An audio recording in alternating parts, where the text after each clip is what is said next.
Now we are going to discuss append, remove, and insert the elements inside a list. To append, we will simply use mylist dot append method, and then we will specify the number here. It will append that particular number at the end of our list. To run this here, that number has been appended at the end of our list.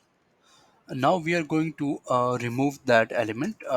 We will use mylist dot remove method, and then we will specify let's say we want to remove 6, and we will simply print over list again to see the output mylist, and that will be removed from the list. Now that particular number has been removed from the our list. For inserting at particular index, we simply use insert method. It will insert at index to this number. To run this, now it's showing.